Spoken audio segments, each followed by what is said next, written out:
बड़ी वाली बैठी थी बालकनी में पीट करके, वो ऐसे गिरती है, एक उसको ऐसे पकड़ लेती है गोद में जैसे आ गई हो, और तीसरा हाथ पकड़ लेती है। यानी जो चश्मदीद है अरुण, उसके मुताबिक तीनों एक साथ इस तरीके से नीचे आते हैं। नमस्कार, मैं गौरव कुमार पांडे और इस वक्त यूपी तक की टीम मौजूद है गाजियाबाद में। गाजियाबाद में जब सुबह आंख लोग जो है मलते हुए उनकी सुबह जब शुरू होती है तो एक खबर सामने आती है जिस खबर ने सबको हिलाकर रख दिया। ये खबर बेहद दर्दनाक खबर, और इस खबर को सुबह से लगातार हमारे संवाददाता हिमांशु मिश्रा जो है ने कवर कर रहे हैं। और आप आइए हम उनसे जानते हैं आखिरकार क्या कुछ जो है अभी तक की लेटेस्ट डेवलपमेंट्स थी और साथ साथ क्या कुछ जो है आपने वहाँ पर पाया, क्योंकि आप सबसे पहले वहाँ पर मौका वारदात पे पहुँचे। जब आपको खबर मिली, आप यहाँ पहुँचे, आपने क्या क्या देखा? सबसे पहले तो मैं स्पॉट पे आया, लेकिन इम्पोर्टेंट ये नहीं था। इम्पोर्टेंट था, आप देखो ऊपर वो 9वां फ्लोर, जहाँ से वो बीच में आप देखो जो पूरी तरीके से विंडो कवर है और बीच में सिर्फ एक वो खुला हुआ है, वहाँ वही वो फ्लैट है, 9वां फ्लोर है वो, जहाँ से बच्चियों ने जंप किया। तो यहाँ से देख के मुझे लगा कि आखिर वो सिंगल विंडो है, तो क्या 1 बाय 1 जंप किया? जो पहला सवाल दिमाग में आएगा कि क्या तीनों ने 1 बाय 1 जंप किया, क्योंकि वो जगह बहुत ज़्यादा नहीं है, देखो वो बंद है। हाँ, और थोड़ी हाइट भी लगी मुझे, तो मैं ऊपर गया 9वें फ्लोर पे। जब जाके देखा तो तकरीबन 4 फीट की वो बालकनी है, और उस बालकनी के साथ उनके पिता से जब मेरी बात हुई तो उन्होंने एक करीब 3 फीट का एक स्टूल दिखाया जो 2 स्टेप वाला था। उस स्टूल की मदद से वो तीनों जो है उन्होंने जंप किया था। उसके बाद फिर मैं अरुण कुमार हैं जो इधर 10वें फ्लोर पे रहते हैं, उन्होंने ये सब कुछ होते हुए देखा। जब मैंने उनसे पूछा तो उनका कहना, मतलब रात में 2 बजे की घटना। हाँ, वो कंटेंट क्रिएटर हैं, डॉक्यूमेंट्री वगैरह बनाते हैं, जगह हुए थे, बाई चांस अपनी बालकनी में पहुंचे तो वो कहाँ रहते हैं? वो सामने वाली फ्लोर में 10वें मंजिल पे। अच्छा, वो उस साइड जी, वो 10वें पे रहते हैं गौरव। तो वहां तो उन्होंने जो देखा, उनका कहना था कि उनको ऐसा लगा, 1.5 मिनट का सीक्वेंस उन्होंने करीब देखा कि कोई बैठा हुआ है इस बालकनी में, जिस पीठ दिख रही है, और कोई उसे आगे से पकड़ रहा है। तो उन्हें लगा शायद कपल का कोई झगड़ा होगा, और कुछ कोई कह रहा है कि मैं टाइप से ऐसा कुछ होगा, क्योंकि रिएक्ट करने का बहुत टाइम नहीं था, और इतनी रात में आप ऐसे किसी को चिल्लाएंगे तो है नहीं जब तक आप समझेंगे नहीं।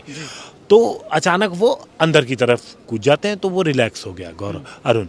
लेकिन उसके तुरंत बाद वो दोबारा वैसे ही बैठता है, और उसे जो समझ में आया, और एक ने पकड़ा उसे, उसने हाथ छोड़ा, और एक तीसरा जो हाथ था, जो तीसरी बच्ची थी, उसने जो बड़ी वाली बैठी थी बालकनी में पीट करके, वो ऐसे गिरती है, एक उसको ऐसे पकड़ लेती है गोद में जैसे आ गई हो, और तीसरा हाथ पकड़ लेती है। यानी जो चश्मदीद है अरुण, उसके मुताबिक तीनों एक साथ इस तरीके से नीचे आते हैं। मतलब इसमें देखा जाए तो पहले बड़ी बहन, फिर छोटी वाली बहन, तीनों एक दूसरे को पकड़े हुए थे। अच्छा। और जो फैमिली से हमारी बात हुई, उनका कहना था कि बहुत गजब की बॉन्डिंग थी, एक साथ 24 घंटे ये रहते थे।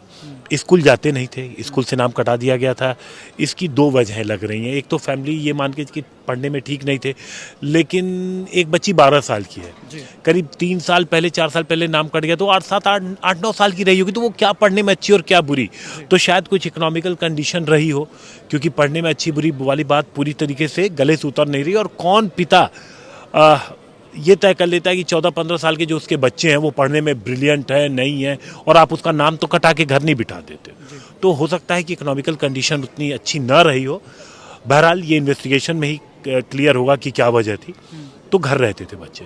अब मोबाइल पे टाइम ज़्यादा बीतने लगा, क्योंकि मोबाइल तो वैसे ही सबको बिजी कर दे रहा है। मोबाइल पे उनकी मोबाइल जो डीसीपी हैं इलाके के, उनका कहना है कि कोरियन कल्चर से बहुत ज़्यादा प्रभावित थे। नंबर 1, किसी टास्क वाली जानकारी से वो इनकार कर रहे हैं कि कोई गेम हो जिसमें टास्क हो। गेम तो खेलते ही है बच्चे, लेकिन कोई कोरियन गेम जिसमें टास्क है, तो अभी इस बारे में डीसीपी जो इलाके के हैं, जो ट्रांसहिंडन के हैं, उन्होंने मना किया है। उनकी इन्वेस्टिगेशन में ये चीज़ नहीं आई है, हर एंगल से जांच कर रहे हैं। जबकि पिता से मैंने खुद बात की, जब मैं ऊपर गया पिता से बात की। आज तक से बातचीत में पिता ने बताया कि किस तरीके से टास्क था, जो 50 दिन का टास्क था, और ये आखिरी था। लेकिन जब मैंने उनको पूछा आपको कब पहले पता था, उनका नहीं, जब ये सब कुछ हो गया तो जब उसका फ़ोन वोन चेक हुआ तब उनको पता लगा। बहरहाल बहुत दुखद घटना थी, 3 बच्चियां एक साथ ऐसे चली जाएं, तो क्या ही आप किसी पिता से, उस पिता से कितनी देर आप क्या ही सवाल पूछ पाएंगे। तो जो कुछ पॉसिबल था, जितना वो जवाब दे पा रहे थे, उससे मुझे ये समझ में आया कि ये बच्चियां एक साथ रहती थी, और शायद ये एक दूसरे से इतनी अटैच हो गई थी कि गेम खेलती थी या नहीं खेलती थी, खुद को कटा हुआ महसूस करती थी, स्कूल नहीं जाती थी तो सामाजिक तौर पे क्या उनको कभी किसी ने कुछ बोला, कुछ सुना, वो क्या फेस करती थी ये क्लियर नहीं है। दो चीज़ें हैं अब जो पूरे राज पर से पर्दा उठा सकती है। एक उनकी डायरी जो पुलिस के पास है, सामने आया जिसमें आई एम सॉरी पापा लिखा हुआ, उसमें लिखा हुआ कि डायरी सब कुछ पढ़ लीजिए, आपको सब पता लग जाएगा।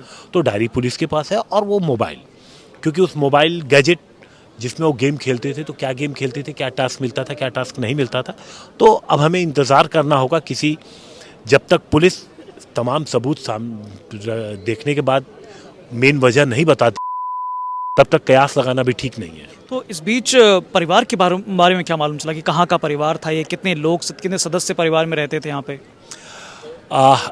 ये जो चेतन कुमार हैं, चेतन कुमार की दो पत्नियां हैं और इनकी पत्नियां दोनों सगी बहनें हैं। जो जानकारी मिली, बड़ी बहन से इनकी शादी हुई, कोई बच्चा नहीं हो रहा था तो उन्हीं की छोटी बहन से शादी हुई। मीनवाइल बड़ी बहन से भी बच्चे हो गए, छोटी बहन से भी, तो कुल 5 बच्चे हो गए। तो जो 3 बच्चियों ने, उसमें 2 जो है वो छोटी की हैं और एक बड़ी बहन की है। अच्छा। तो वो 3 बहन, 2 और बच्चे हैं इनके और छोटे हैं वो 4 और 10 साल के आसपास के। एग्जैक्ट एज मैं नहीं बता पाऊंगा आपको, इतने ही है, 4 से 10 साल के। दोनों वाइफ्स एक साथ रहती थी यहाँ पे? दोनों वाइफ, दोनों फैमिली बिल्कुल एक और खुश एकदम? आस पड़ोस के लोगों से भी? अब आस पड़ोस के लोगों से बहुत ज़्यादा घुले मिले नहीं थे, लेकिन कभी ऐसा सच कोई किसी ने कुछ सुना नहीं, तो मतलब सब कुछ सामान्य था, क्योंकि वो दोनों बहनें थी। जो दोनों पति वो तो सगी बहनें थी, तो शायद उन्होंने अपने हालात से समझौता कर लिया होगा, क्योंकि वो तो आराम से थी, सब कुछ नॉर्मल था। अब स्कूल न जाना सबसे ज़्यादा यही खटकता है कि क्या खाली पढ़ने में अच्छे ना होने पे कोई स्कूल नहीं भेजेगा, ये बात समझ के बाहर है। तो क्या वजह थी, इकोनॉमिकल कंडीशन थी, क्या वजह थी, अब पुलिस को जांच कर लेने देते हैं। पुलिस जब तमाम सबूतों के साथ निष्कर्ष पे पहुंचेगी तो शेयर करेगी। तो अभी जैसे कि मौजूदा वक्त में अभी फॉरेंसिक टीम पहुंच गई होगी, वो बाकायदा अपना काम कर रहे होंगे? सब काम हो, सारे सबूत ऊपर से फॉरेंसिक टीम आई थी, ऊपर नीचे चारों तरफ गौरव, सब उन्होंने कर लिया है, लोगों के स्टेटमेंट कर लिए हैं, सीसीटीवी वगैरह, हालांकि किसी सीसीटीवी में एरिया कवर नहीं था, लेकिन सीसीटीवी वगैरह जो कुछ भी था वो सारा, क्योंकि एग्जिट एंट्री तो पुलिस तमाम जो भी फाउल प्ले की संभावना की ओर इशारा करेंगे, उन चीज़ों को नकारने के लिए भी आपके पास सबूत होने चाहिए। क्योंकि अगर आज कोई सवाल नहीं उठा रहा, लेकिन हो सकता है कि 2 महीने के बाद कोई क्वेश्चन कर दे, तो इन सारी चीज़ों को जांच किया जाएगा।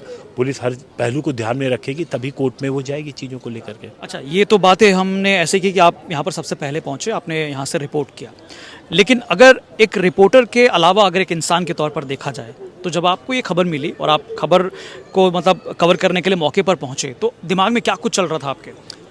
देखिए, जो खबर मिली थी हमें, और जो आते आते एक रिपोर्टर का काम होता है कि वो रास्ते भर खबर को डेवलप करता रहता है, ठीक है, और रिपोर्टर के जिम्मे बहुत कुछ होता है। फिर रास्ते में आप खबर डेवलप करना है, ऑफिस को आपको अपडेट करना है, कोई भी खबर आपके पास आती, फिर कई सोर्सेज से खबर आती हैं, वीडियोस भी आते हैं, लेकिन आप बिना कंफर्म किए तो चलाएंगे नहीं।